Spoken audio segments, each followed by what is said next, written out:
கர்த்தருடைய பரிசுத்த நாமத்துக்கு மகிமை உண்டாவதாக. யோபு 29ஆம் அதிகாரம் 2ஆம் வசனம் வாசிக்கலாம். சென்று போன மாதங்களிலும் தேவன் என்னை காப்பாற்றி வந்த நாட்களிலும் எனக்கு உண்டாயிருந்த சீர் இப்பொழுது இருந்தால் நலமாயிருக்கும். இது ஒரு உத்தமனுடைய ஜெபம், ஒரு உத்தமனுடைய ஏக்கம், ஒரு தேவனுடைய மனிதனுடைய தவிப்பு. அவனுடைய கடந்த காலங்கள் செழிப்பாக, ஆசீர்வாதமாக, மகிமையாக, தெய்வீகமாக காணப்பட்டது. ஏனென்றால் அவன் ஒரு உத்தமன், சன்மார்க்கன், தேவனுக்கு பயந்தவன், பொல்லாப்புக்கு விலகின ஒரு தெய்வீகமான மனிதன். அவனுடைய சென்ற காலங்கள் எப்படி இருந்தது என்று நீங்கள் விளங்கிக் கொள்ள வேண்டுமானால் 6ஆம் வசனத்தை வாசியுங்கள். என் பாதங்களை நான் நெய்யினால் கழுவினேன், கண்மலைகளில் இருந்து எனக்காக எண்ணெய் நதி போல ஓடி வந்தது. அந்த செல்வ நாட்களின் சீர் இப்போது இருந்தால் நலமாயிருக்கும். அந்த செல்வ நாட்களின் சீர் எனக்கு இப்பொழுது இருந்தால் நலமாய் இருக்கும். அவனுடைய கடந்த காலங்கள் மகிமையாக, ஆசீர்வாதமாக இருந்த காலங்கள். ஏனென்றால் தேவன் அருளிய தீபம் அவன் தலையின் மேல் பிரகாசித்தது. அவன் இருளை கடந்து போனான். நான் இன்றைக்கு கர்த்தருடைய வார்த்தையாக உங்களுக்கு சொல்ல விரும்புவது செல்வம்.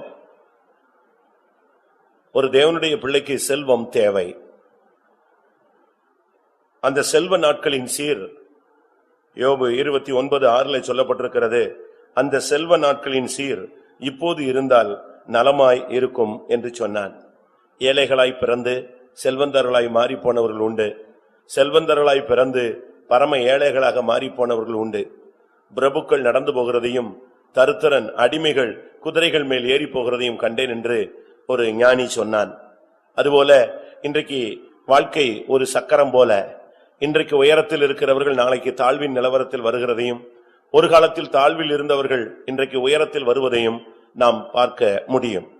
ஆனால் இந்த செல்வம் என்று சொல்லும் பொழுது, இல்லாவிட்டால் ஆசீர்வாதம் என்று சொல்லும் பொழுது, இதை நாம் பற்றிக்கொள்ள நாம் என்ன செய்ய வேண்டும்? கிறிஸ்தவன் எப்பொழுதும் தரித்திரனா இருக்கணுமா? இல்லாவிட்டால் ஒரு பெந்தேகோஸ்தேக்காரன் எப்பொழுதும் இல்லாதவனாக, இயலாதவனாக, கடன் வாங்கக்கூடியவனாக, கையேந்தக்கூடியவனாக, கடைசி வரை தரித்திரனாக அவனுடைய ஓட்டத்தை முடிக்க வேண்டுமா என்கிற ஒரு கேள்வி நமக்குள்ளே எழும்புகிறது. ஆண்டவரை பின்பற்றுகிற ஜனங்களுக்கு போராட்டங்கள் உண்டு, நிந்தைகள் உண்டு, அவமானங்கள் உண்டு. ஆனால் அதே நேரத்தில் வாக்குத்தத்தங்கள் என்கிற ஒரு பகுதி நமக்கு சொந்தம் என்பதை நாம் நினைவில் கொள்ள வேண்டும். நம்முடைய பெந்தேகோஸ்தே மார்க்கம் பொருளாதார ஆசீர்வாதத்தை முக்கியப்படுத்தி நாம் பேசுகிறதில்லை. ஏனென்றால் ஒருவன் இம்மைக்காக கிறிஸ்துவை பின்பற்றுகிறவனாய் இருந்தால் அவன் பரிதபிக்கப்படத்தக்கவன் என்று வேதம் சொல்லுகிறது. வேலைக்காக, பணத்துக்காக, குடும்ப ஆசீர்வாதத்துக்காக, நல்ல கார்களுக்காக, நிலங்களுக்காக, வீடுகளுக்காக, இவைகளுக்கு மாத்திரம் ஒருவன் இயேசுவை பின்பற்ற கூடாது. அதனால தான் சொல்லியிருக்கிறது, இம்மைக்காக ஒருவன் கிறிஸ்துவை பின்பற்றுவானால் அவன் பரிதபிக்கப்படத்தக்கவன் என்று. நாம் இம்மைக்காக மாத்திரமல்ல, நாம் மறுமைக்காக இந்த பாதையிலே போய்கொண்டிருக்கிற தேவனுடைய ஜனங்கள். ஆனால் அதே நேரத்தில் நம் ஒவ்வொருவருக்கும் இந்த இம்மைக்குரிய வாழ்க்கைக்குரிய செல்வம் தேவைப்படுவது அவசியம். ஏனென்றால் வேதம் சுட்டிக்காட்டுகிறது, பணம் எல்லாவற்றுக்கும் உதவும் என்று சொல்லப்பட்டிருக்கிறது. அப்படினால் தேவனுடைய பிள்ளைகள் இல்லாமல் கஷ்டப்பட்டு புறஜாதிகள் மத்தியில, சகோதரர்கள் மத்தியில, ரட்சிக்கப்படாதவர்கள் மத்தியில, மற்ற மார்க்கத்தில் உள்ளவர்கள் மத்தியிலே போய் கடன் வாங்குவது, கையேந்துவது, வட்டிக்கு வாங்குவது, கைமாற்றாக வாங்குவது, இவைகள் ஒன்றுமே வேதத்தில் அனுமதிக்கப்படவில்லை என்றதை நாம் விளங்கிக் கொள்ள வேண்டியது அவசியம். ஒன்றுமில்லாமல் புறப்பட்ட அந்த ஆபிரகாமை குறித்து எலியேசர் ரெபெக்காளுடைய வீட்டிலே பேசும் பொழுது சொல்லுகிறார், என்னுடைய எஜமான் செல்வ சீமானாய் இருக்கிறார் என்று சொன்னான். அவன் ஒரு விசுவாசத்தின் தகப்பன். விசுவாசம் என்பது ஒரு மனிதனுடைய இம்மைக்குரிய தேவைகளையும் மறுமைக்குரிய தேவைகளையும் நிறைவாய் அளிக்கக்கூடிய ஒரு சக்தி. ஒருவேளை இந்த மார்க்கத்தில் நீங்கள் இதுவரை ஆசீர்வதிக்கப்படாமல் பரம ஏழையாகவே நீங்கள் போய்கொண்டிருக்கலாம். ஆனால் அதே நேரத்தில் அதுக்காக நீங்கள் துக்கப்பட்டு இந்த மார்க்கத்தை விட்டு விலகக்கூடாது. இல்லாவிட்டால் ஐஸ்வர்யவானாக விரும்பி நீங்கள் உங்களையே கண்ணியிலே நீங்கள் வீழ்த்திவிடக்கூடாது, உங்களையே உருவ குத்திக் கொள்ளக்கூடாது என்றும் வேதம் சுட்டி காட்டுகிறது. ஆனால் அதே நேரத்தில் ஆண்டவரே என்னுடைய தேவைகளை நீர் சந்தியும், என்னை உம்முடைய செல்வத்தினால் நிரப்பும் என்று கேட்பது தவறு அல்ல.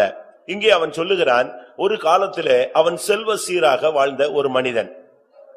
கண்மலையிலிருந்து அவனுக்கு எண்ணெய் நதி போல புறப்பட்டு வந்ததாக சொல்லுகிறான். அவ்வளவு பெரிய ஒரு ஆசீர்வதிக்கப்பட்ட மனுஷனாக அவன் வாழ்ந்த மனுஷன். ஆனால் இப்பொழுது வேதம் சொல்லுகிறது அவன் ஒன்றுமில்லாதவனாக வறுமையிலே அவனால் ஒன்றுமே, அவனுடைய வேலைக்காரர்கள் எல்லாம் அவனை காரி துப்பக்கூடிய அளவிலே அவன் தாழ்ந்து போனான். அந்த அளவு அவனுடைய செல்வம் அவனை விட்டு முற்றிலுமாய் அப்புறப்படுத்தப்பட்டு விட்டது. ஆனால் இப்பொழுது அவன் சொல்லுகிறான், அந்த செல்வ நாட்களின் சீர் எனக்கு திரும்பி வந்தால் நலமாயிருக்கும். தேவன், அருமையான தேவன், அவனுடைய விண்ணப்பத்தை கேட்டு அவனுடைய செல்வ நாட்களின் சீரை இரட்டிப்பாக திருப்பி தந்தார். அவர்தான் நம்முடைய தேவன். அப்படினால் தேவனுடைய பிள்ளைகள் செல்வமாய் வாழ்வது என்பது தேவனுடைய ஒரு ஆசீர்வாதம். ஒருவேளை நீங்கள் ஐசுரிவான் தருத்திரன் இந்த காரியத்தை நீங்கள் படிக்கும் பொழுது, அந்த தருத்திரன், அந்த லாசரு கர்த்தர் துணை என்று தன்னை வாழ்ந்து கொண்டிருந்த மனுஷன், அவன் கடைசி வரை தருத்திரனாய் இருந்துதான் தன்னுடைய வாழ்க்கையை முடித்தான். அப்படியானால் அவனுடைய அழைப்பு, அந்த தருத்திரமான அழைப்பு, அவைகளுக்கு மத்தியிலே அவன் எப்படி இருக்கிறான் என்பதை தேவன் அறிய விரும்பினார். அப்படினால் அவன் கடைசி வரை தருத்திரனாக இருந்தான். ஆனால் ஆவிக்குரிய வாழ்க்கையில வந்த பின்பு நாம் இந்த நாட்களிலே தேவனுடைய வாக்குத்தத்தங்கள் ஒவ்வொன்றுக்கும் நாம் சொந்தக்காரர்கள் என்பதை நாம் மறந்து விடவே கூடாது. செல்வம் என்று சொன்னாலும் தமிழ்ல சொல்லுவாங்க, அளவுக்கு மிஞ்சினால் அமிர்தமும் நஞ்சுதான். செல்வம் கூடினதுனால எத்தனையோ விசுவாசிகள் கூட்டத்துக்கு வராமல் இருக்கிறதை நீங்கள் பார்க்கலாம். செல்வம் கூடினதுனால எத்தனையோ பேர் காணிக்கை செலுத்தாமல் இருப்பதையும் நீங்கள் பார்க்கலாம். செல்வம் கூடினதுனால எத்தனையோ பேர் இந்த மார்க்கத்தை விட்டு விலகி போனதையும் நீங்கள் பார்க்கலாம். செல்வம் கூடி போனதினால் பின்மாறி போனவர்களையும் நீங்கள் பார்க்கலாம். செல்வம் கூடினதினால் அநேகர் ஜெயிலுக்குள்ள போனதையும் நீங்கள் பார்க்கலாம். ஏனென்றால் அவர்கள் அதை சரியான விதத்துல வழிமுறைப்படுத்த, அதை ஒழுங்குமுறைப்படுத்த அவர்களுக்கு தெரியாதவர்கள். ஆனால் ஆபிரகாம் செல்வம் கூடின பொழுதும் விசுவாசத்தை விட்டு மாறி போகவில்லை. யோசேப்பு செல்வம் கூடின பின்பும் பரிசுத்த வாழ்வை விட்டு விலகி போகவில்லை. தானியேல் செல்வம் கூடின பொழுதும் தெய்வீகத்தை விட்டு, பிரதிஷ்டைகளை விட்டு அவன் மாறி போகவே இல்லை. அப்படினால் ஒரு தேவனுடைய பிள்ளைக்கு இந்த உலகத்திலே செல்வம் அவசியம் என்பதை தேவன் உணர்த்துகிறார். அது தேவை. சரி, எப்படி ஒரு மனிதன் செல்வத்தை சம்பாதிக்க முடியும்? ஆசீர்வாதத்தை நான் அதற்கு சில வசனங்களை உங்களுக்கு முன்பாக வைக்க விரும்புகிறேன். நம்முடைய விசுவாசிகள் ஒரு சிலர் இன்னும் ஆசீர்வதிக்கப்படவில்லை. அதுக்காக ஜெபிக்கிறார்கள், அதுக்காக உபவாசிக்கிறார்கள், அதுக்காக பிரயாசப்படுகிறார்கள். ஒரு சிலர்லாம் இப்ப ஜெபிக்கிறது கொண்டு வர்றதே பேங்க்ல லோனுக்கு தான் நம்மகிட்ட ஜெபிக்க வராங்க. நீங்க எப்படியாவது ஜெபம் பண்ணுங்க, இந்த லோன் என்ன செய்யணும், அந்த பேங்க் மேனேஜர் என்ன செய்யணும், அக்செப்ட் பண்ணணும். இப்ப அப்படித்தான் ஜெபம் இருக்கு. நம்ம பிள்ளைங்க இப்ப ஜெபிக்கிற ஜெபம் எல்லாம், ஆண்டவரே நான் நல்லா பரீட்சை எழுதணும்னு இல்ல, திருத்தரவங்கன்ல என்ன வேணும், தயவு வேணும்னு புதுசா ஜெபிக்க ஆரம்பிச்சிருக்கிறாங்க. இப்ப எக்ஸாம் எழுதின பிள்ளைகளுக்கு எல்லாம் இப்போ அடுத்த இது ஜெபம் என்னன்னா, எக்ஸாம் எழுதுற வரைக்கும் கொஸ்டின் ஈஸியா வரணும் ஜெபம். இப்ப அது முடிஞ்சு போச்சு. இப்ப அடுத்த ஜெபம் என்னது, எல்லாருக்கும் எல்லா பிள்ளைகளுடைய ஜெபமும் இப்போ திருத்தரவங்க கண்ணுல என்ன செய்யணும், தயவு கிடைக்கணும். இன்னும் அறியாமல் ஒரு சிலர் என்ன செய்யற ஜெபிக்கிறாங்கன்னா, நாளைக்கு ரிசல்ட் இன்னைக்கு நைட்டு மாலை முரசுல போடுறான்னா, சாயங்காலம் போடுறான்னா, இப்ப சொல்றாங்க காலையில எனக்கு நல்ல ரிசல்ட் வரணும். அது ஏற்கனவே கம்ப்யூட்டர்ல நினைஞ்சிருச்சு, அவன் எப்பமோ திருத்தி ஃபீட் பண்ணிட்டாரு கம்ப்யூட்டர்ல. ஆனாலும் நம்முடைய ஜனங்களுக்கு அங்கேயாவது ஏதாவது ஒரு குழப்பம் மார்க் கூடிருமா, இப்படி ஒரு வரட்டு விசுவாசம் அனைவருக்குள்ள இருக்கு. அப்படி அல்ல பிரியமானவர்களே, நம்முடைய வாழ்க்கையில நாம் ஜெபிக்கிறது பேங்க் லோன் கிடைக்கிறதுக்காக ஜெபிக்கிறது இல்ல. மேல உள்ள பேங்க்ல இருந்து கர்த்தர் உனக்கு டெபாசிட் பண்றதுக்காக நீ என்ன செய்யணும், ஜெபிக்கணும். அவரும் உனக்கு லோன் கொடுக்கிற மாதிரி இருக்க கூடாது. அவர் உனக்கு வானத்தின் பலகணிகளை திறந்து இடங்கொள்ளாமல் போக மட்டும் உன்னை ஆசீர்வதிப்பேனோ இல்லையோ என்று என்ன செய், சோதித்து பார் என்று சொல்லுகிற அளவுல தேவன் உன்னை ஆசீர்வதிக்கணும். ஏனென்றால் தேவனுக்கு எல்லாம் கூடும். ஒன்றுமில்லாத இடத்துல அவர் சகலத்தையும் உருவாக்கக்கூடிய தேவன். இல்லாத இடத்தில் தெய்வம் இருக்கிறதாய் அழைக்கிற கர்த்தர். அப்படித்தான் பைபிள்ல வேதத்தை ஆண்டவரை குறித்து அழகாக சொல்லி இருக்கிறது. அப்படினால நம்முடைய ஜனங்கள் போய் ஒரு இந்து மனுஷன்ட்ட, ஒரு முஸ்லிம்ட்ட, வேற சபக்காரன்ட்ட, ஒரு பேங்க் அந்நிய மனுஷன்ட்ட போய் எனக்கு எப்படியாவது சைடு ஹெல்ப் பண்ணுங்க, எனக்கு சப்போர்ட் பண்ணுங்க அப்படின்னு போய் அதுக்காக நாம் பரிதபிக்கிறது பைபிள் படி சரியான காரியம் அல்ல. நான் சொல்றது கரெக்ட்னு சொல்றாங்க விசுவாச வீரர்கள் கரங்களை உயர்த்தி அல்லேலூயா சொல்லுங்க. இல்ல, பேங்க் மேனேஜர்டையும் கர்த்தர் தானே பேசணும் அப்படிங்கிறீங்களா? எல்லாத்தையுமே கர்த்தர் தான் பேசணும். நம்முடைய விசுவாசத்தை நாம் வர்த்திக்க பண்ண வேண்டிய காலம் இதுதான். சரி, செல்வம் எப்படி வரும்? வீட்டுல சும்மா படுத்துக்கிட்டா வருமா? ஜெபம் பண்ணிட்டேன்னா வந்துருமா? அதுக்கு சில வசனங்கள் இருக்கு, நம்ம அப்படி போகணும். வேதம் சொல்லுகிறது, உபாகமம் 33:13. உபாகமம் 33:13. யோசேப்பை குறித்து கர்த்தரால் அவனுடைய தேசம் ஆசீர்வதிக்கப்படுவதாக, அது வானத்தின் செல்வத்தினாலும் பனியினாலும் ஆழத்திலுள்ள நீரூற்றுகளினாலும். வேதத்துல பாருங்க, வானத்தின் செல்வத்தினால் யோசேப்பின் தேசம் ஆசீர்வதிக்கப்படுவதாக, அது கர்த்தரால் ஆசீர்வதிக்கப்படுவதாக.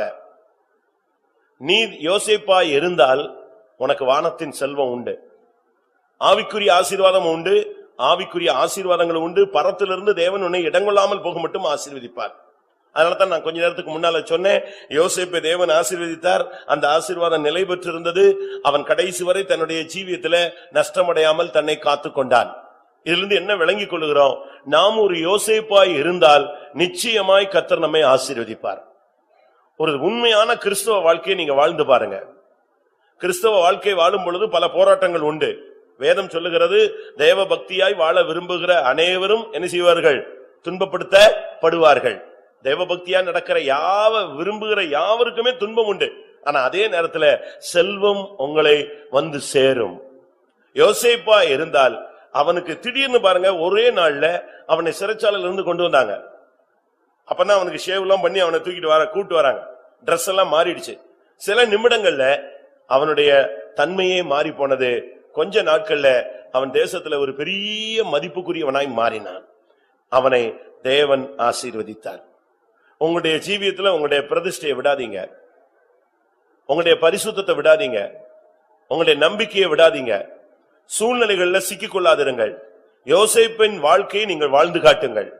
நீங்க எகிப்துல இருந்தாலும் சரி, குழிக்குள்ள கிடந்தாலும் சரி, சிறைச்சாலையில இருந்தாலும் சரி, போத்திபார் வீட்டுல இருந்தாலும் சரி, அரண்மனையில நீங்கள் 2வது அதிகாரியாக இருந்தாலும் சரி, உங்களுடைய யோசேப்பு என்கிற அந்த தெய்வீக தன்மையை நீங்கள் விடக்கூடாது.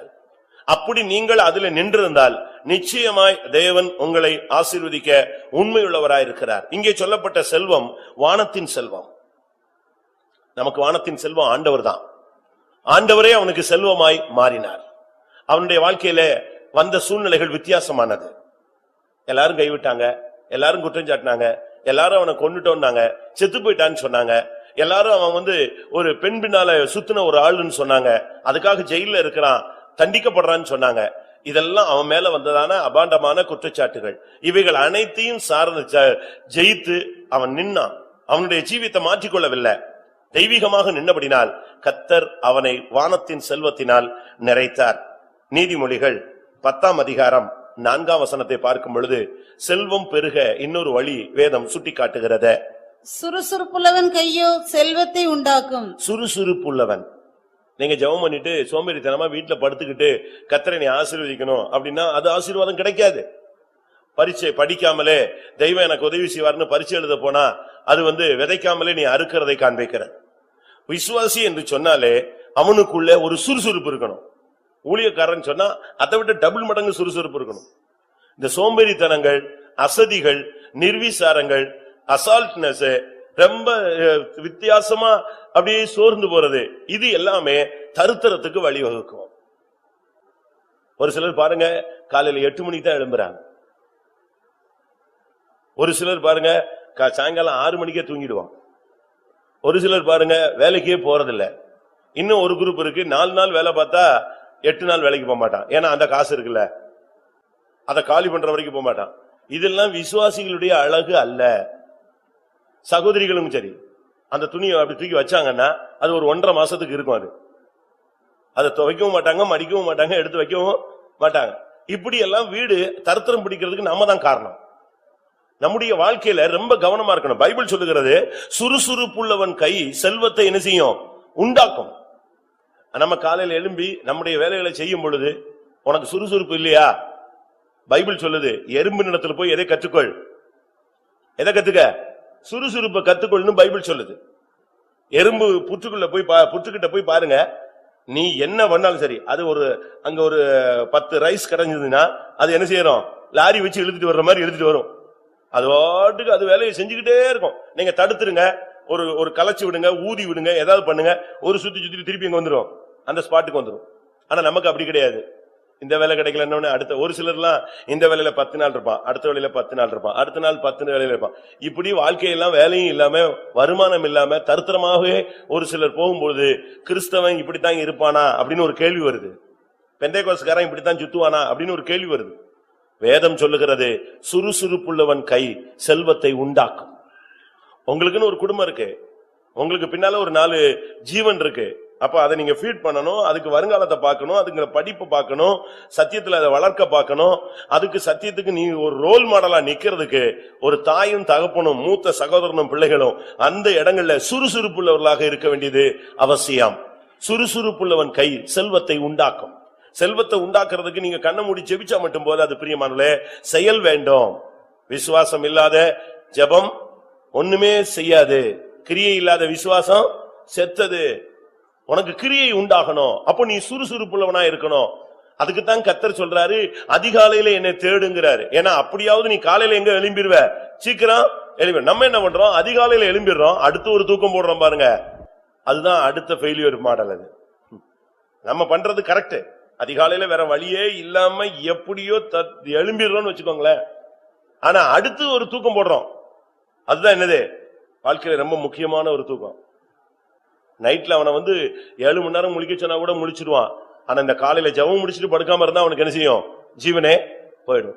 ஆனா ஆண்டவர் சொல்றாரு, காலையில எழும்பி என் முகத்தை தேடு. இது ஆண்டவர் சொல்றது. அடுத்து உலகம் என்ன சொல்லுது, காலையில் எழுந்தவுடன் என்ன, காலையில் எழுந்த உடனே நீ என்ன செய், உலகத்துல சொல்லுவான் கடவுளை தேடு, காலை எழுந்தவுடன் படின்னு இன்னொரு சூடி சொல்லுது. நமக்கு எதுக்கு இதை சொல்றேன்னா, அப்படியே நீ கண்டினியூ பண்ணணும். சுறுசுறுப்பு. நீங்க பாருங்க, சில இடங்கள்ல எல்லாம் என்ன பாஸ்ட்ல மனுஷன் ஒர்க் பண்றான். ஒரு இடத்துல நான் போனேன், ட்ரெயின்ல உட்கார்ந்து இருக்கிறேன், ஒரு வேற சபைக்காரன் ஊழியம் செய்யறான், டிராக்ட் கொடுக்குறான். டிராக்ட் என்ன பாஸ்டா கொடுக்குறான், ஏன்னா அடுத்த ட்ரெயின் வர்றதுக்குள்ள அவன் கையில உள்ள நோட்டீஸ்ல பாதியை நெஞ்சிடணும், கொடுத்துடணும். அதாவது அவனுடைய மனசுல ஒரு திருப்தி, இன்னைக்கு இத்தனை ஆயிரம் பேருக்கு நோட்டீஸ் கொடுத்துட்டேன், டிராக்ட் கொடுத்துட்டேன். அதுல ஏதாவது ஒண்ணு வேலை செஞ்சு ஒரு ஆத்மா சந்திக்கப்பட்டா கூட பரலோகத்துல அவனுக்கு என்ன உண்டு, பிரதிபலன் உண்டு. நம்ம எவ்வளவு சுறுசுறுப்பா இருக்கிறோம்.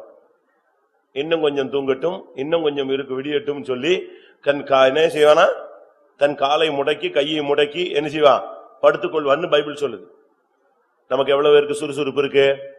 ஆசீர்வாதம் இல்லாதவங்க இன்னையில இருந்து இந்த பைபிள் கான்செப்ட கொஞ்சம் ட்ரை பண்ணி பாருங்க. காலையில 4 மணிக்கு எழும்புங்க, 6 மணிக்கெல்லாம் பிசினஸ் தொடங்குங்க, ஓடுங்க, வேலையை செய்யுங்க, வீட்டு வேலையெல்லாம் செய்யுங்க. இந்த கடைசி நேரத்துல போய் முட்டிக்கிட்டு கிடக்க வேண்டிய அவசியமே கிடையாது. ஆவிக்குரிய ஜீவியத்துல சுறுசுறுப்புள்ளவன் கை செல்வத்தை உண்டு பண்ணும் என்று சொல்லி இருக்கிறது. நீதிமொழிகள் 21:5. நீதிமொழிகள் 21:5. ஜாக்கிரதை உள்ளவனுடைய நினைவுகள் செல்வத்துக்கும் பதறுகிறவனுடைய நினைவுகள் தரித்திரத்துக்கும் ஏதுவாகும். ஜாக்கிரதை உள்ளவனுடைய நினைவு முழுவதும் செல்வத்துக்கு நேரா போகும். ஜாக்கிரதை உள்ளவன் சும்மா இருந்தானா அது தரித்திரத்துக்கு நேரா அவனை இழுத்துட்டு போகும். நம்முடைய ஜீவியத்துல எப்பொழுதுமே, நம்முடைய ஜீவியத்துல ஊழியத்துல நம்முடைய வருமானத்தை குறித்த ஒரு ஜாக்கிரதையான ஒரு சிந்தை இருக்கணும். எப்பவுமே நமக்கு அப்படி இருக்கணும். நம்முடைய ஆளுங்களுக்கு பாதி பேருக்கு பிசினஸ் பண்ணவே தெரியாது, ஏமாந்துருவாங்க. ஏன்னா உடனே சொல்லுவாங்க, நாங்க அவங்கள மாதிரி பொய் சொல்ல வேண்டியிருக்கு, பொய் சொல்ல முடியாது, அப்படி இப்படின்னு சொல்லுவாங்க. பொய்யும் சொல்ல வேண்டாம், ஒண்ணுமே சொல்ல வேண்டாம். நீ கரெக்டா நின்னு பாரு, கர்த்தர் உன்னை ஆசீர்வதிச்சு எங்கேயோ என்ன செய்வாரு, கொண்டு போவார். ஆண்டவரால முடியாது ஒண்ணுமே கிடையாது. தெய்வீகமாய் வாழ்ந்து செல்வ சிறப்பாய் மாறின எவ்வளவோ பேர் இருக்கிறாங்க. அதுக்கு எத்தனையோ சாட்சிகள் உண்டு, வேதத்திலும் உண்டு, உலகத்திலும் உண்டு. ஆவிக்குரிய ஜீவியத்துல வந்த பின்பு நம்ம எப்பொழுதும் ரொம்ப ஜாக்கிரதையா இருக்கணும். நம்முடைய வார்த்தை, நம்முடைய இடைபடுதல், நம்முடைய பாதுகாப்பு தன்மை, எப்பொழுதுமே ஒரு அலர்ட்னஸ் நமக்குள்ள இருந்துகிட்டே இருக்கணும். எப்பவுமே உனக்குள்ள ஒரு மணி அடிச்சுக்கிட்டே இருக்கணும், ஒரு ஜாக்கிரதை இருந்துகிட்டே இருக்கணும். உன்னுடைய எல்லா காரியங்களை குறித்து ஜாக்கிரதையுள்ளவனுடைய நினைவு செல்வத்துக்கு நேராக போய்கொண்டே இருக்கும். அவனுடைய மைண்ட் எப்பொழுதுமே கரெக்டா இருக்கும். அப்படிப்பட்ட ஒரு ஆவிக்குரிய வாழ்க்கையை தேவன் எதிர்பார்க்கிறார். நீங்க தேவனை நம்பி நின்னு பாருங்க, உங்களுக்கு ஐஸ்வர்யத்தை சம்பாதிக்கத்தக்கதான பலனை தேவன் என்ன செய்கிறார், தருகிறார். உபாகமம் 8ஆம் அதிகாரம் 18ஆம் வசனத்துல ஐஸ்வர்யத்தை சம்பாதிக்கத்தக்கதான பலனை கர்த்தர் தான் தருகிறார். அது ஒரு பலன். உன் தேவனாகிய கர்த்தரை நினைப்பாயாக, அவரே உன் பிதாக்களுக்கு ஆணையிட்டு கொடுத்த தம்முடைய உடன்படிக்கை உறுதிப்படுத்தும்படி இந்நாளில் உனக்கு உண்டாயிருக்கிறது போல ஐசுரியத்தை சம்பாதிக்கிறதுக்கான பலனை உனக்கு கொடுக்கிறவர். ஐஸ்வர்யத்தை சம்பாதிக்கத்தக்கதான ஒரு பலன் இருக்கு. உனக்கு நல்ல சண்டை போடுறதுக்கு பலன் இருக்கலாம், ஊர் சுத்துறதுக்கு பலன் இருக்கலாம், நல்ல ஊழியம் செய்யறதுக்கு பலன் இருக்கலாம், எல்லாத்துக்கும் பலன் இருக்கலாம். இன்னொரு பலன் இருக்கு, ஐஸ்வர்யத்தை சம்பாதிக்கத்தக்கதான ஒரு பலன் இருக்கு. அது தேவனே கொடுக்கிறார். தேவன் கொடுக்கிற அந்த ஐஸ்வர்யத்தை சம்பாதிக்கத்தக்கதான பலன் வந்த பிறகு ஒரு சாதாரண மனுஷன் பாருங்க நல்லா டெவலப் ஆயிட்டே போவான். அவன் எது செஞ்சாலும் வாய்க்கும், அவன் என்ன பண்ணாலும் வாய்க்கும், என்ன செஞ்சாலும் அது பொன்னாய் மாறும். அவன் கை வச்சதெல்லாம் துலங்க ஆரம்பிச்சிடும். அது தேவன் கொடுக்கிற கிருபை. எனக்கு தெரிஞ்ச ஒரு சகோதரன் சுத்தமா என்ன செஞ்சாலும், ஆர்சியில இருந்து நம்ம சபைக்கு வந்தார், என்ன செஞ்சாலும் வாய்க்காது. நான் உங்களுக்கு சொல்லியிருப்பேன்னு நினைக்கிறேன். அவனா பார்த்து ஒரு கம்பெனில சரி கூலி வேலைக்காவது போகுன்னு போனான்னா அந்த கம்பெனியே நெஞ்சிருவான், மூடிடுவான். 4 மாசம் கம்பெனி க்ளோஸ். இவன் வேலைக்கு தான் போனான், இவன் ஓனர் இல்ல. இவன் வேலைக்கு போனானா அந்த கம்பெனி தொலைஞ்சுது. இவன் ராசி அப்படி. அடுத்து இன்னொரு கம்பெனிக்கு போனானா அவன் கம்பெனியே மொத்தமா லாஸ், மொத்தமா பூண்டிடுவான்.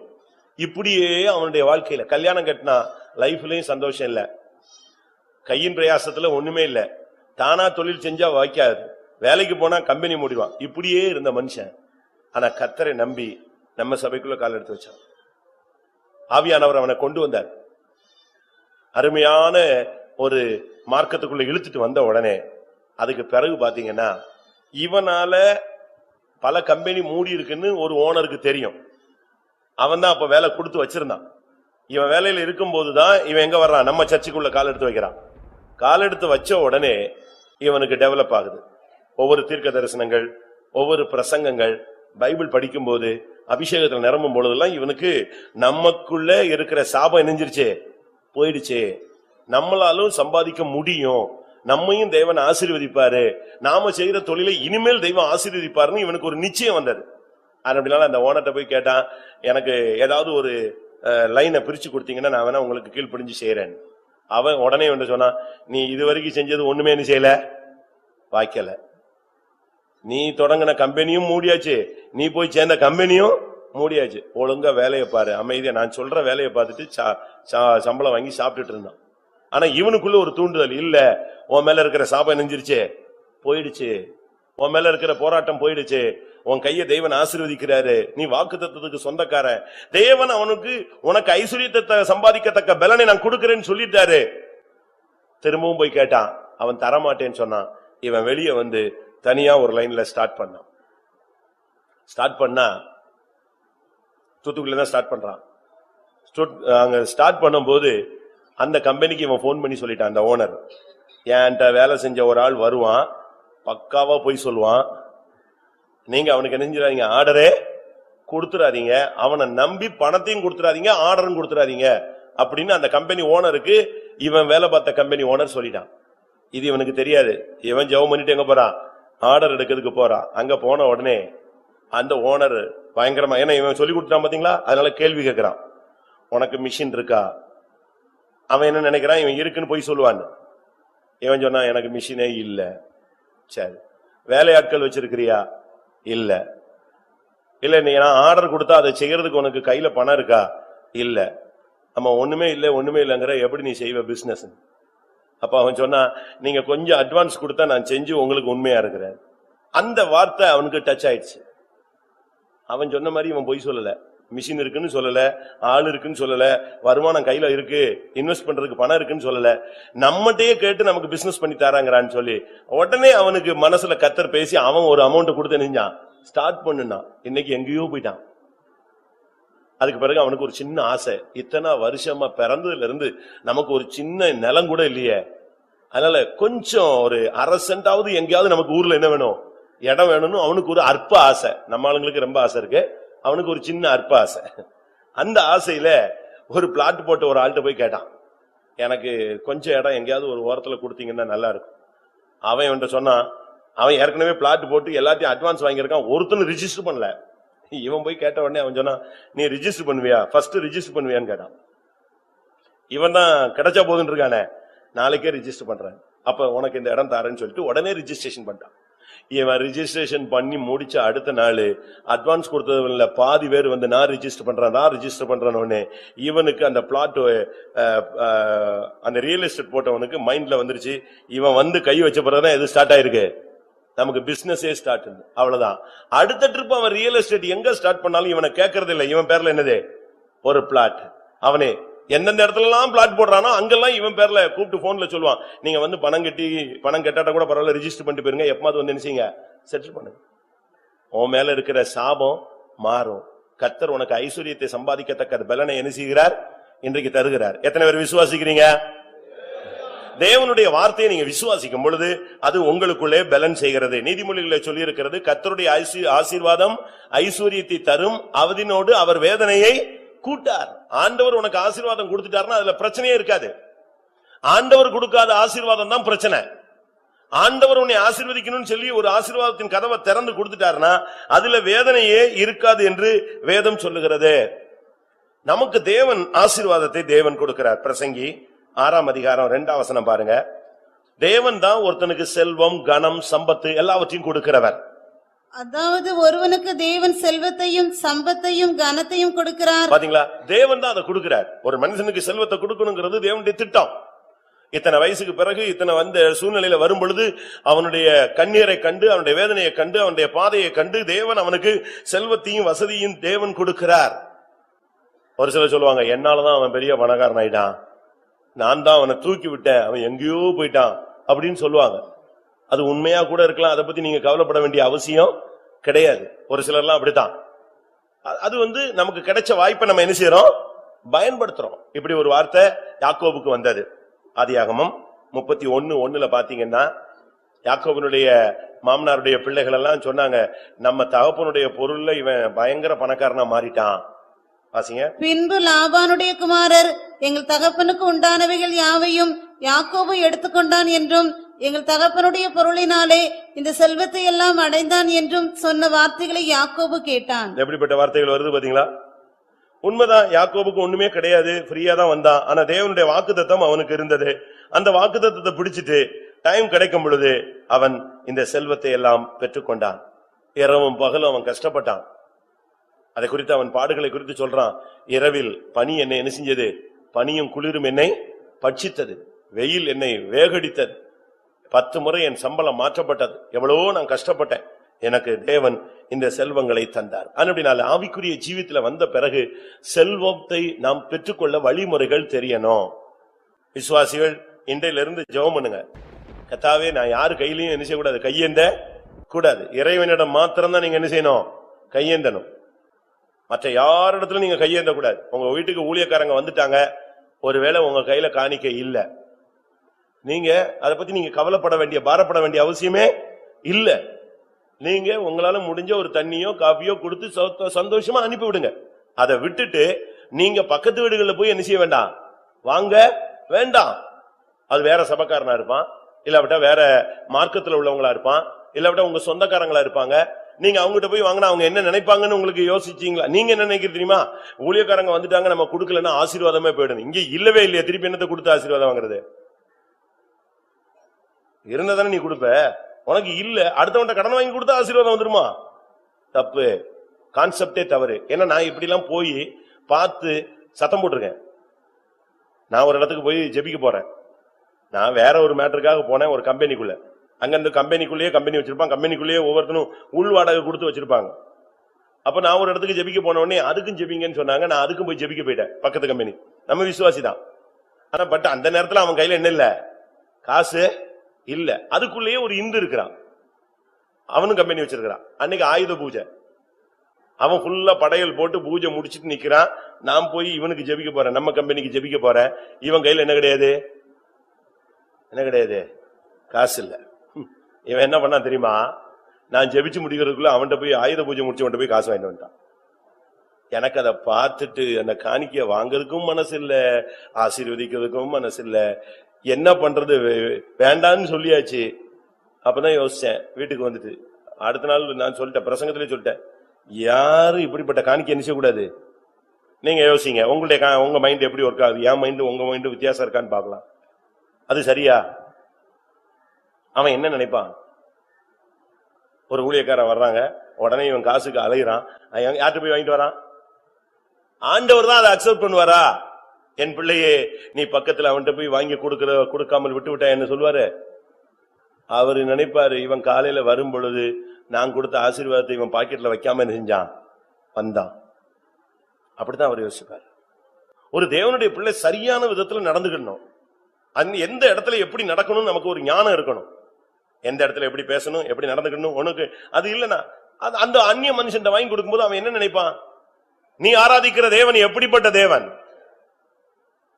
நீ ஆராதிக்கிற தேவன் சர்வ வல்லமுள்ள தேவன். வானமும் பூமியும் அவருடையது, ஒன்னும் வெளியும் என்னுடையது, பூமியும் அது நிறைவும் என்னுடையதுங்கிறார். நீ அந்நிய மனுஷன் கையெழுத்து வாங்கிதான் நீ கொடுக்கணும்னு உன் தலையெழுத்துல எழுதல. நல்லா விளங்கிக்கணும். நமக்குன்னு தேவன் ஒரு செல்வத்தை வைத்திருக்கிறார். நீ சுறுசுறுப்பாயிரு, தேவன்கிட்ட கேளு. ஐஸ்வர்யத்தை சம்பாதிக்கத்தக்க பலத்தை தேவனிடத்துல கேளு. நீ ஒரு யோசேப்பாய் மாறு, நீ ஒரு யாக்கோபாய் மாறு. ஒண்ணுமில்லாத யாக்கோபு அவங்க அண்ணன் எல்லாத்தையும் பிடுங்கி விட்டுட்டான். கையில ஒரு கொஞ்சோண்டு எண்ணெய் பாட்டில் இருந்துச்சு, அதையும் கூட கர்த்தர் தரிசனம் கொடுத்தாரு, அந்த கல்லு மேல ஊத்தி விட்டான். இன்னைக்கு இந்த கல்லுக்கு நான் எண்ணெயினால் அபிஷேகம் பண்ணுகிறேன், இது தேவனுடைய வீடாகும். இப்ப எம்டி, ஒண்ணுமே இல்ல. கர்த்தர் அவனை 2 பரிவாரங்களுக்கு சொந்தக்காரனாய் மாற்றின தேவன். ஒரு சான்ஸ் கிடைச்சது, அதை பயன்படுத்தி பயன்படுத்தி பயன்படுத்தி வாழ்க்கையில முன்னேறிட்டான். 20 வருஷம் நாயா பேயா கஷ்டப்பட்டு வாழ்க்கையில முன்னேறினான். அவனுடைய சுறுசுறுப்பை பார்த்துதான் தெய்வன் அவனை ஆசீர்வதிச்சார். இரவும் பகல் அந்த ஆடுகளுடைய கிடப்பான், தன்னுடைய வாழ்க்கையை அர்ப்பணிச்சான். பாடுபடுகிறது தவறு அல்ல. நீங்கள் இந்த நாட்களிலே உங்களுடைய செல்வத்தை நீங்கள் பயன்படுத்திக் கொள்ள வேண்டும். அடுத்ததாக, செல்வத்தை தேவன் எதுக்கு தருகிறார்? ஒரு சிலருக்கு தர்றதில்லை. ஏன் தர்றார்? அதை நீங்க கற்றுக்கொள்ள வேண்டியது அவசியம். யோபு கேட்கிறார், அந்த செல்வ நாட்களின் சீர் எனக்கு திரும்பி வந்தால் நலமாயிருக்கும். ஒருவேளை நீங்கள் செல்வங்களை இழந்து போயிருக்கலாம் பிரியமானவர்களே. இன்றைக்கு கர்த்தரிடத்துல கேளுங்கள், அந்த செல்வ நாட்களின் சீர் திரும்ப உங்களுக்கு தெய்வம் தருவார். சரி, எதற்காக தெய்வம் தருகிறார்? 2 கொரிந்தியர் 8ஆம் அதிகாரம் 15ஆம் வசனம் வாசி. 2 கொரிந்தியர் 8:15. சமநிலை பிரமாணத்தின்படியே அவர்களுடைய செல்வம் உங்கள் வறுமைக்கு உதவும்படிக்கு இக்காலத்திலே உங்களுடைய செல்வம் அவர்களுடைய வறுமைக்கு உதவுவதாக. மற்றவர்களுடைய வறுமைக்கு உதவும்படியாக கர்த்தர் இந்த செல்வத்தை தருகிறார். அவர்களுடைய செல்வம் உங்கள் வறுமைக்கு உதவ வேண்டும், உங்களுடைய செல்வம் அவர்களுடைய வறுமைக்கு உதவ வேண்டும். வறியவர்களுக்கு உதவி செய்யறதுக்கு தான் கர்த்தர் நமக்கு செல்வத்தை தர்றார். ஃபர்ஸ்ட் கான்செப்ட் அதான்.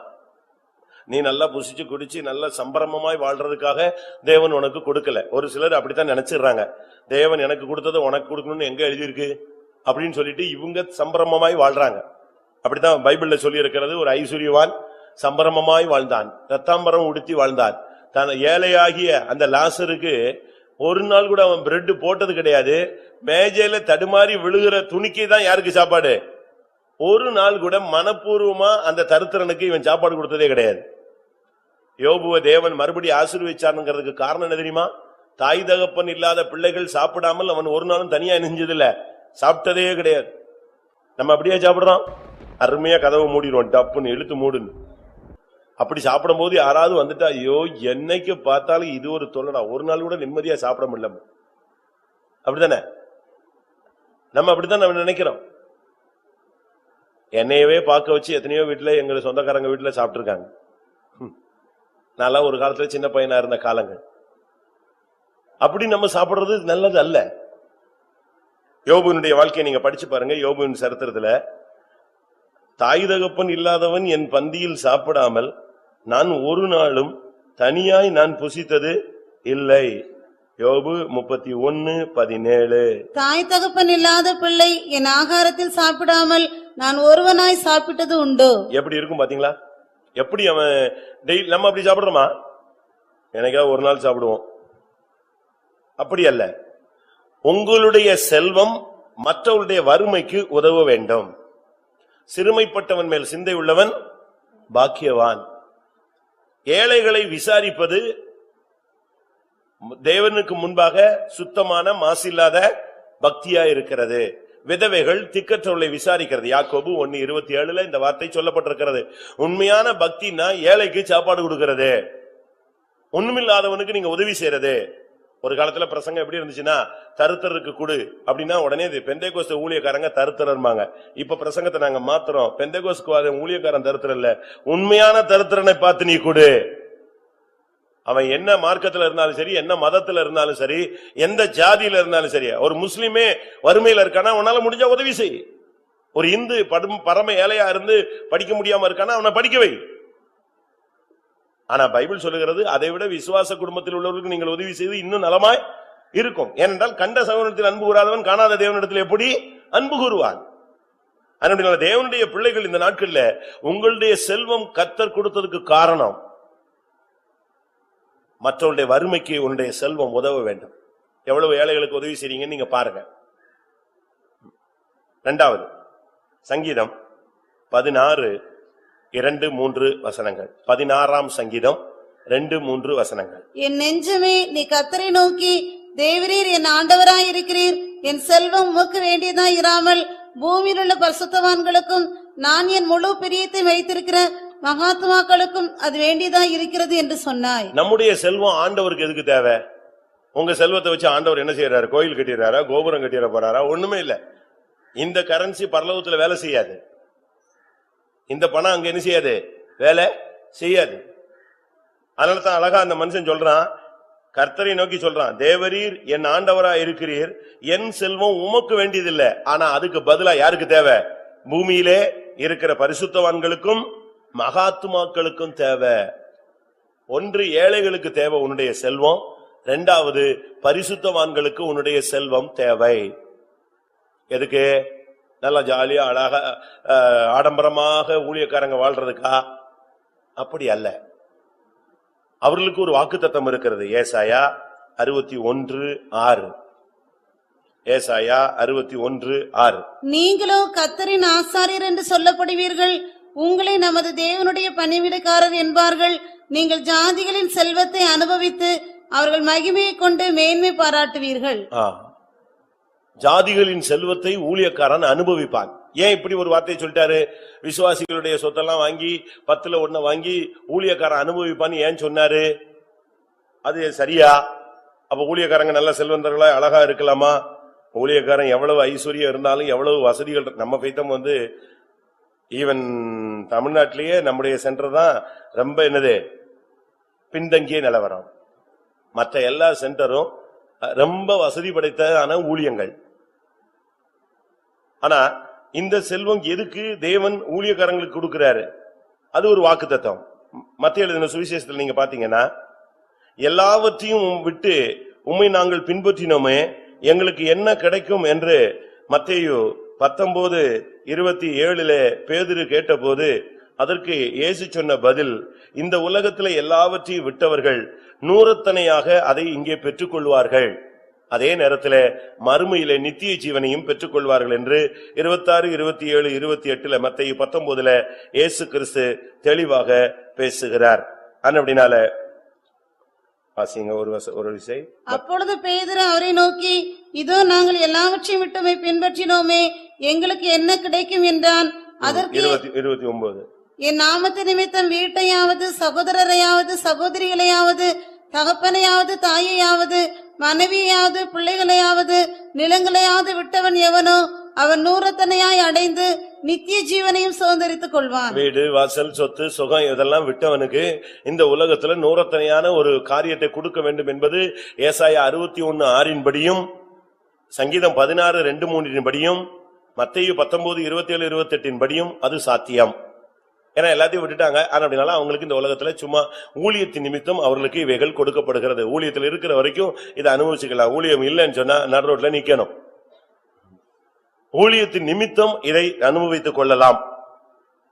அடுத்ததாக, ஒன்று ஊழியக்காரர்களுக்கும் ஊழியத்துக்கும் உதவும்படியாகத்தான் கர்த்தர் உனக்கு ஆஸ்தியை கொடுத்திருக்கிறார். நீங்கள் லூக்கா எழுதின சுவிசேஷத்துல படிக்கும்போது, ஆண்டவராகிய இயேசு கிறிஸ்து இந்த உலகத்தில் இருந்த பொழுது தங்கள் ஆஸ்திகளால் ஊழியம் செய்து கொண்டு வந்த ஒரு கூட்டம் ஸ்திரீகளை நீங்கள் பார்க்க முடியும். லூக்கா 8:3 நீங்கள் இந்த வசனத்தை பார்க்க முடியும். ஏரோதின் காரியக்காரனான கூசாவின் மனைவியாகிய யோவனாலும் சூசன்னாலும் தங்கள் ஆஸ்திகளால் அவருக்கு ஊழியம் செய்து கொண்டு வந்த மற்ற அநேகம் ஸ்திரீகளும் அவருடனே இருந்தார்கள். லூக்கா 8:3 அழகாக சொல்லி இருக்கிறது, ஆஸ்திகளால் ஊழியம் செய்தல்.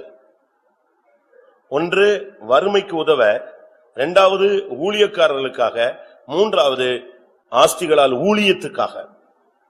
உங்களுடைய ஆஸ்தியை வச்சுட்டு நீங்க சேர்த்து வச்சுக்கிட்டு நீங்க கணக்கு போட்டுட்டு இருக்க கூடாது. இப்ப இந்த வேட்பாளர்கள் எல்லாம் ஒரு சிலர் பாருங்க, சொத்து கணக்க காட்டுறாங்க, 81,000 கோடி, 815 கோடி, அப்படி கோடி கணக்குல அவங்க சொல்றாங்க.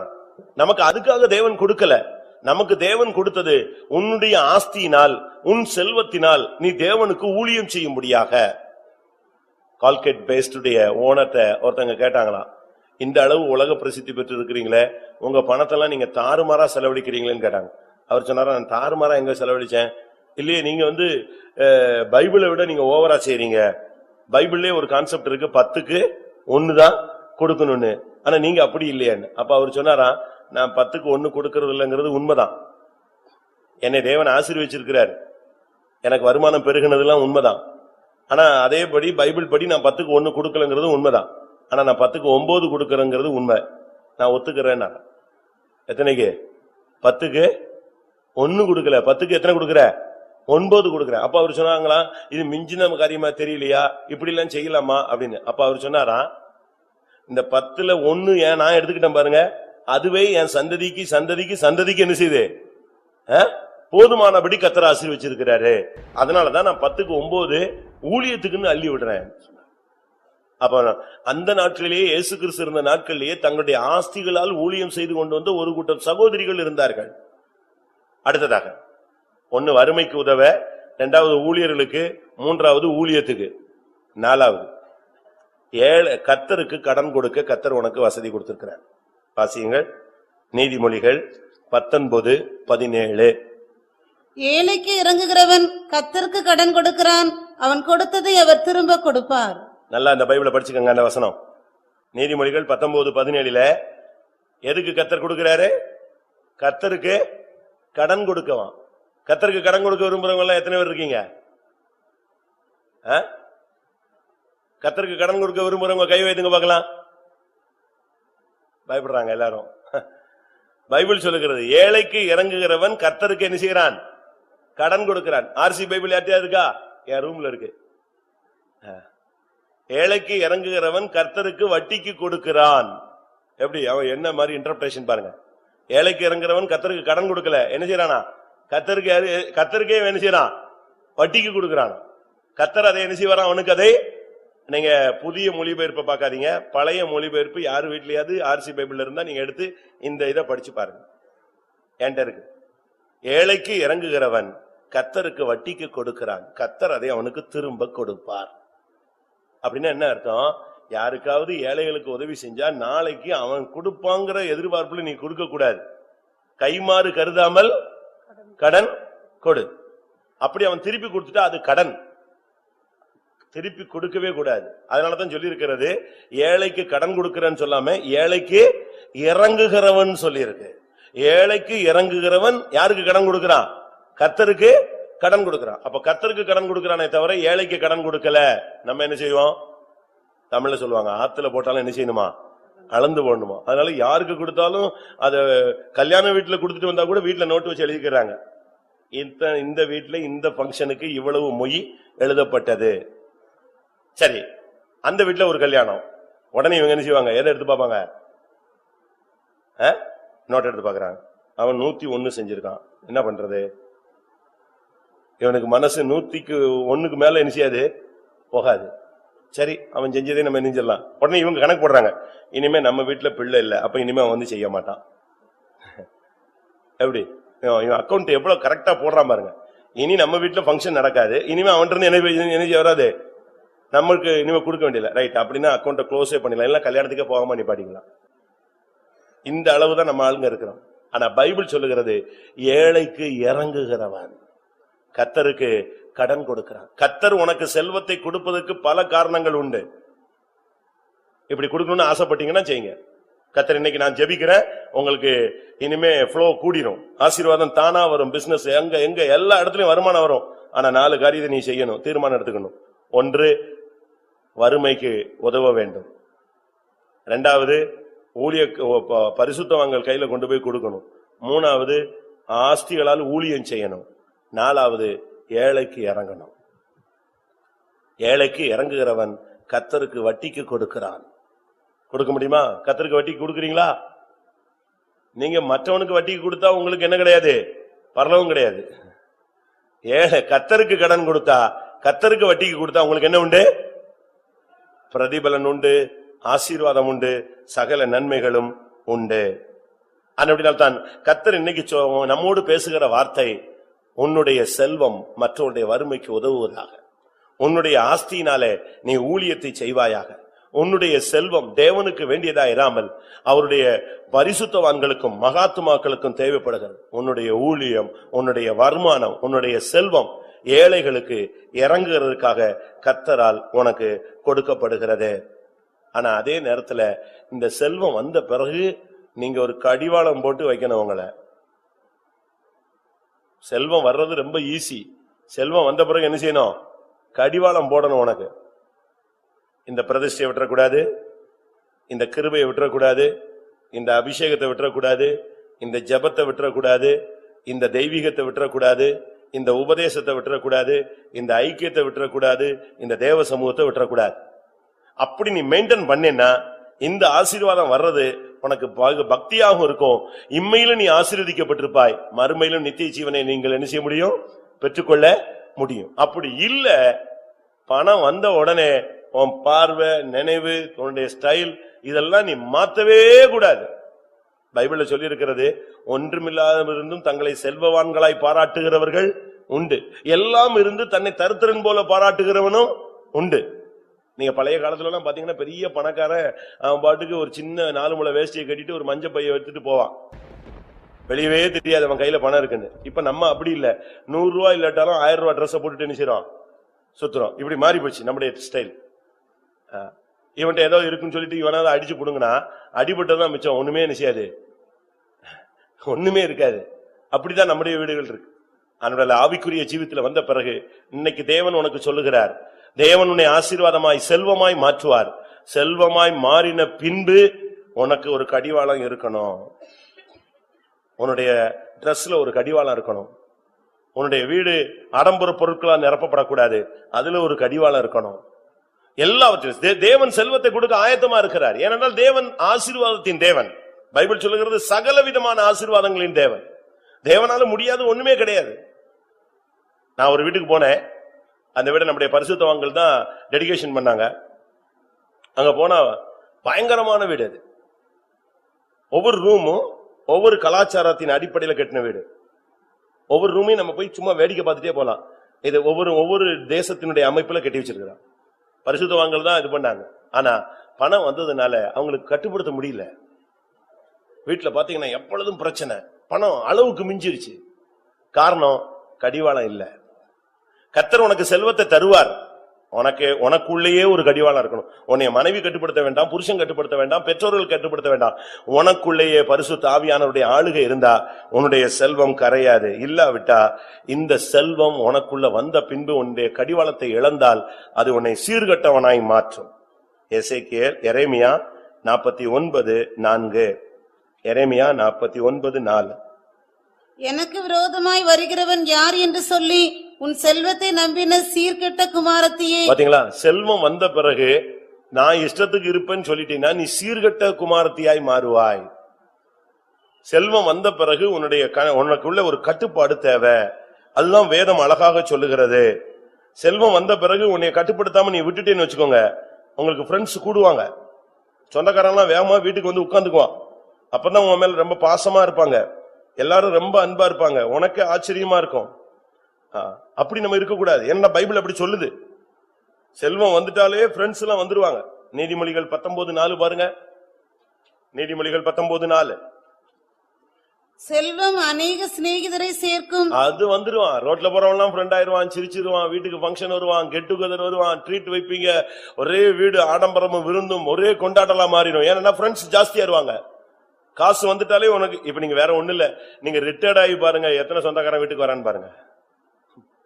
ரிட்டையர்ட் ஆகி பணம் ஒரு 15 லட்சம் 10 லட்சம் இருக்குன்னா அவ்வளவு சொந்தக்காரன் எங்க வந்துருவான்? வீட்டுக்கு வந்துருவான். 15 லட்சம் காலி ஆயிட்டுனா திருப்பி செத்தா கூட வரமாட்டான்.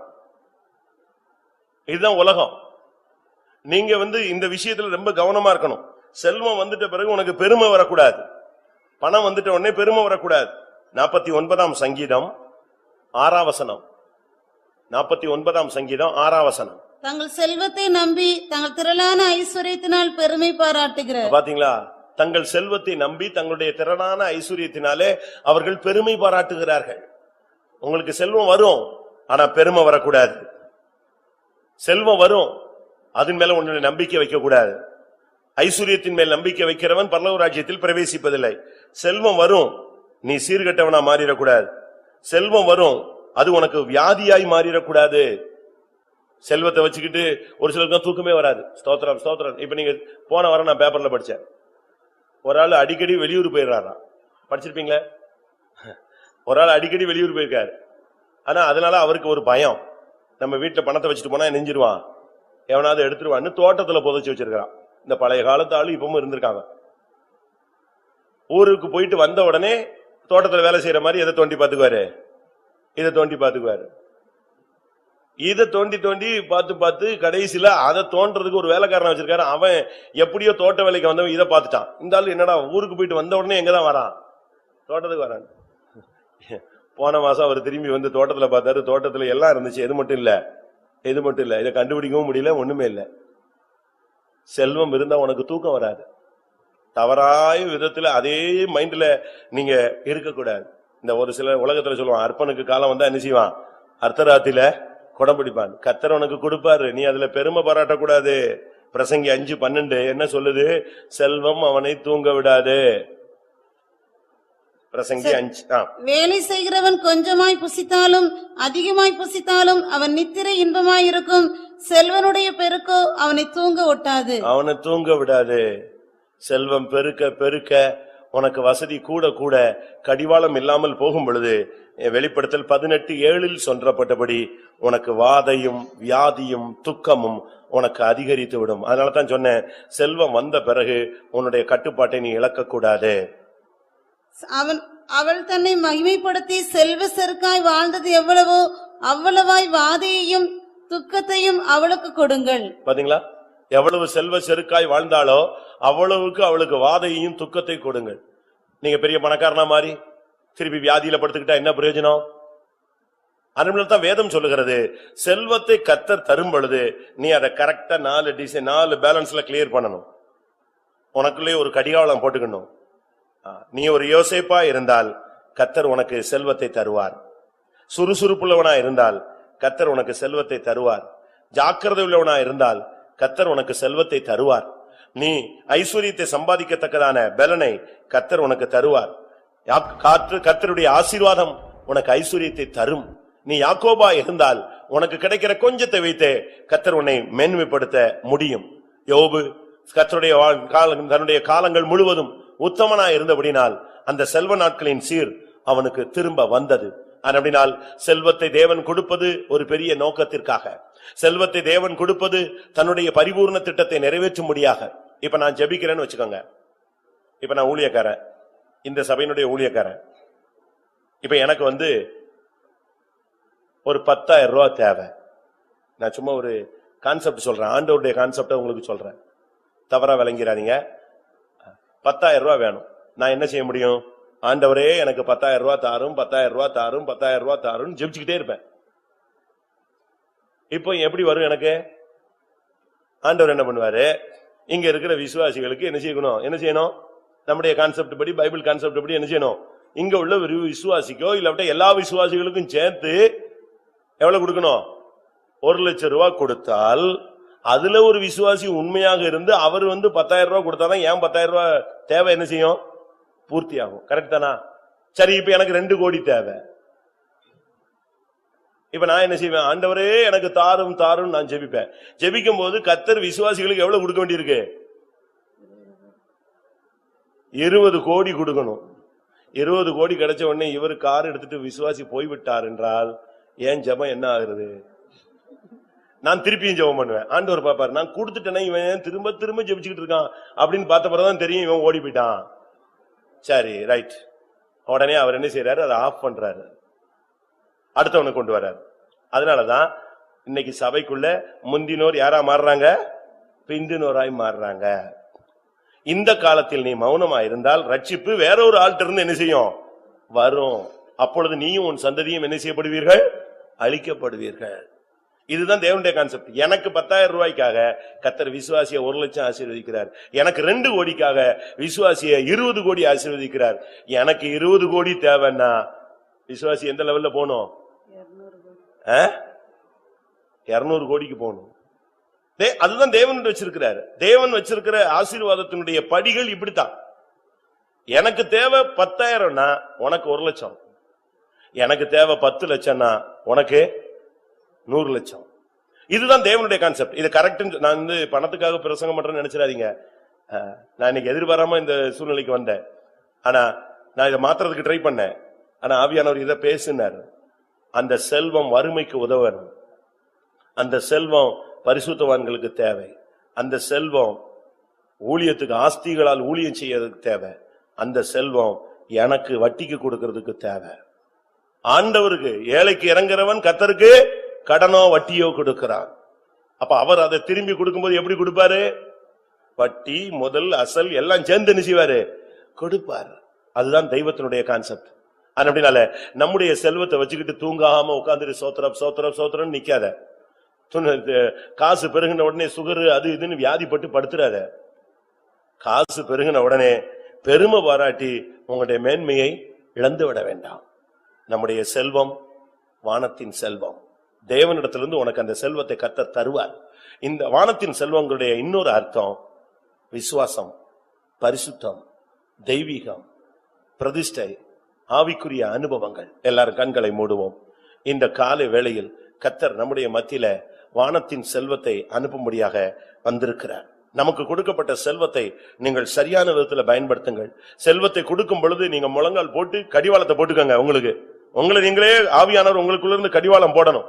பணத்தை செலவழிக்கும் பொழுது, பணத்தை உபயோகப்படுத்தும் பொழுது, பணத்தை கர்த்தர் உனக்கு தரும் பொழுது. நான் ஒரு சகோதரனை கேட்டேன். அவருக்கு ரொம்ப வறுமையில இருந்து ரொம்ப ஆசீர்வதிக்கப்பட்டார். அப்ப நான் கேட்டேன், நீங்க இப்ப இந்த பிசினஸ் எல்லாம் பண்றது இல்லையா அப்படின்னு கேட்டேன். அவர் சொன்னதை கேட்டு நான் ஆச்சரியப்பட்டேன். நாமே சொல்லிக் கொடுக்கிறோம் நம்முடைய விசுவாசிகளை, அதை பண்ணுங்க இதை பண்ணுங்க டெவலப் ஆயிடும் அப்படிலாம் சொல்றோம்.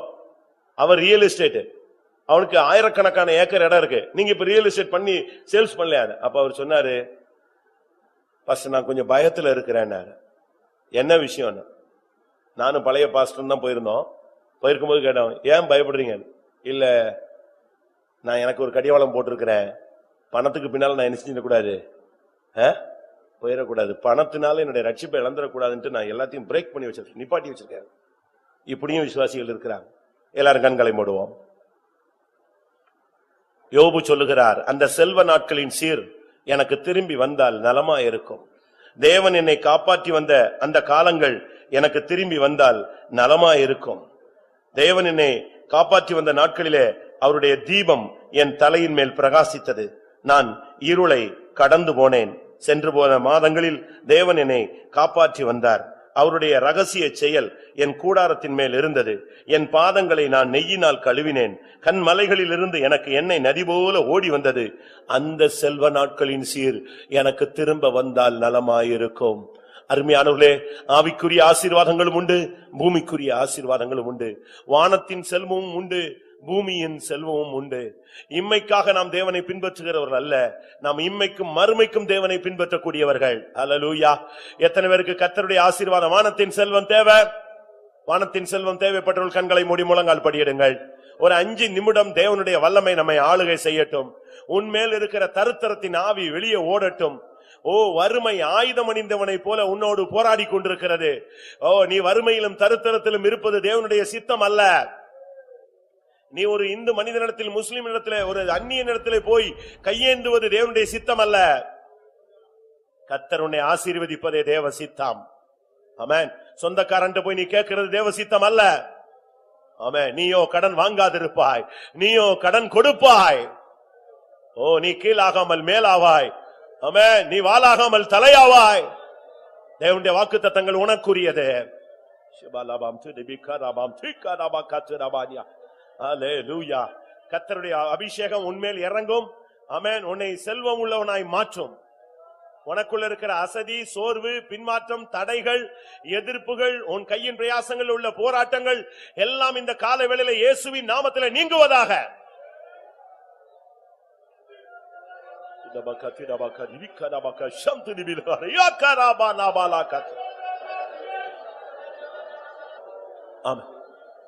எத்தனை பேருக்கு கடன் இருக்கிறது? பேங்க் கடன், வெஹிக்கிள் லோன், இன்னும் பலவிதமான வீட்டு கடன், சொத்து கடன், இப்படி பலவிதமான கடன்கள். இல்ல கைமாத்து, சொந்தக்காரங்கிட்ட இப்படி ஆயிரக்கணக்கோ, நூற்றுக்கணக்கோ, லட்சக்கணக்கோ, 10 விசானாலும் கடன் கடன் தான். அப்படி கடன் இருக்கிறவங்க ஒரு விசை கை வைத்துங்க பார்க்கலாம். அது வேற ஒரு பிரசங்கம் இருக்கு, அது ஆவியானவர் சொல்லும் போது நான் பண்றேன் பாருங்க. இன்னைக்கு கர்த்தர் உங்களுக்குள்ள இருக்கிற இந்த இந்த கடனுடைய போராட்ட ஆவியை கர்த்தர் எடுக்கட்டும். ஆமென், ஆமென். எத்தனை பேருக்கு வாஞ்சை உண்டு? கர்த்தர் இந்த சூழ்நிலையை மாற்ற வேண்டும் என்று எத்தனை பேர் விரும்புகிறீர்கள்? ஆமென். தேவன் ஆசீர்வாதத்தின் தேவன். அவர் வறுமையின் தேவன் அல்ல, அவர் கடன்களின் தேவன் அல்ல. ஓ, சம்பூர்ணத்தின் தேவன். இடம் கொள்ளாமல் போக மட்டும் உன்னை நிரப்புகிற தேவன். உன் பாத்திரம் நிரம்பி வழியத்தக்கதாக உன்னை நிரப்புகிற தெய்வம்.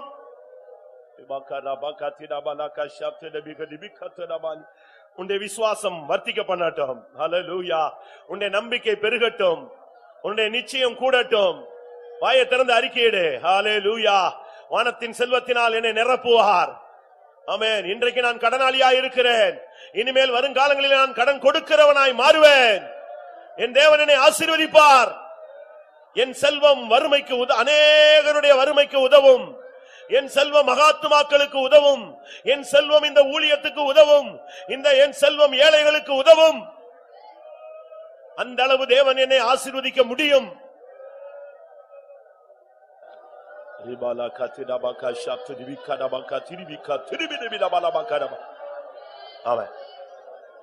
ஊழியக்காரங்க எல்லாரும் இங்கே முழங்கால் நிற்கிற விசுவாசிகளுக்காக இப்பொழுது ஜெபிக்க வேண்டும். ஆண்டவரே, எங்களுடைய ஜனங்களை நீர் செல்வத்தினால் நிரப்பும். சுறுசுறுப்புள்ளவனாய் மாற்றும். யோசேப்பாய் மாற்றும். யாக்கோபாய் மாற்றும். ஆபிரகாமாய் மாற்றும். எங்களுடைய ஜனங்கள் மனுஷர் கையில கையேந்த கூடாது. ஆமென். எல்லாரும் போராடுவோம். விசுவாசிகள் எங்களோடு ஒருமித்து வாருங்கள். தரித்திரத்தின் ஆவி சபையை விட்டு வெளியே போகட்டும். வறுமையின் ஆவி இயேசுவின் நாமத்தில் வெளியே போகட்டும். செல்வத்தின் வாசல் திறக்கட்டும். வானத்தின் பலகணிகளை கர்த்தர் திறப்பாராக.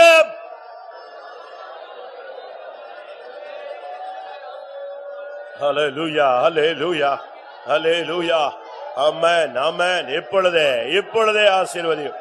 இப்பொழுதே ரிக்கமானியா ரப்திபிக்கலப் ரிக்கபலபகதபகதபகதிதபகதபகதிதப.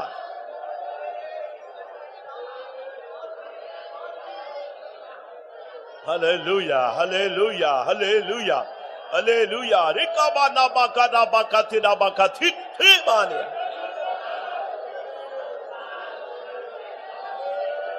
ஆமா பிரியமானவர்களே, தரித்திரம் ஒரு மனுஷனுக்கு ஒப்புமையாக சொல்லப்பட்டிருக்கிறது. உன்னுடைய தரித்திரம் ஆயுதம் அணிந்தவனை போல வரும்னு. அது எவ்வளவு மோசமான ஒரு வார்த்தை. அது ஒரு யுத்த வீரனை போல உன்னோட வருகிறதா. இப்பொழுது எல்லாரும் அபிஷேகத்துல வாங்க. அந்த தரித்திரம் ஆயுதம் அணிந்த அந்த வல்லமை இப்பொழுது தோற்கடிக்கப்பட வேண்டும். ஹல்லேலூயா. எல்லாரும் ஒருவனப்படுங்க பார்க்கலாம். ஆமென். சபைக்குள்ளே, ஜனங்களுக்குள்ளே, குடும்பங்களுக்குள்ளே இருக்கிற வறுமை, தரித்திரம் ஓடட்டே இயேசுவின் நாமத்தினால. எல்லாரும் அபிஷேகத்துக்குள்ள வாங்க. எல்லாரும் அபிஷேகத்துக்குள்ள வாங்க. சிறியோர், பெரியோர், ஊழியர்கள், விசுவாசிகள் எல்லாரும் இயேசுவின் நாமத்தினால.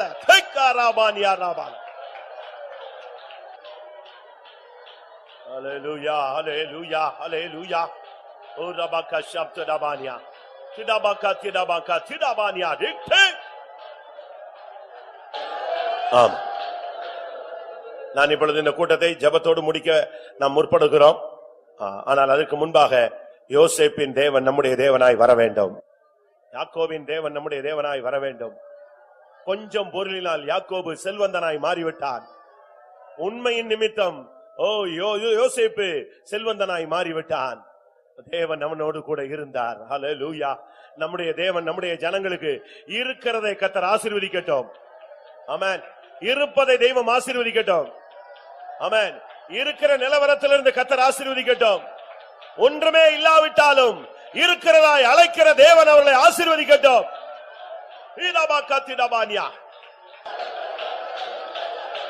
ஆமென். எனக்கு இந்த கூட்டத்துல ஒரு கூட்டத்தை பார்க்க ஆசை. அது என்ன? ஆண்டவரே, எனக்கு செல்வத்தை கொடுத்தால் நான் எனக்குள்ள கடிவாளம் போட்டு உம்முடைய வருகை வரை அதுல உண்மையா இருப்பேன் என்று வாழ்கிற ஒரு கூட்டத்தை நான் பார்க்க ஆசைப்படுகிறேன். எத்தனை பேருக்கு அப்படி இருப்பீங்க? எனக்கு என்ன வந்தாலும் சரி, நான் கர்த்தருக்குள்ள நிப்பேன். செல்வத்துக்கு பின்னால போயிட மாட்டேன், பெருமை பாராட்ட மாட்டேன். என் செல்வம் வறுமைக்கு உதவும். ஹல்லேலூயா. என் செல்வம் ஊழியத்துக்கு உதவும். என் செல்வம் பரிசுத்தவான்களுக்கு உதவும். என் செல்வம் ஏழைகளுக்கு இறங்கும். அப்படி சொல்லுங்க. அப்படி சொல்லுகிறவர்களுக்கு கர்த்தர் ஒரு அபிஷேகத்தையும் ஒரு ஆசீர்வாதத்தையும் செல்வத்தையும் இப்பொழுதே கர்த்தர் கட்டளையிடுவாராக, வாக்கு பண்ணுவாராக.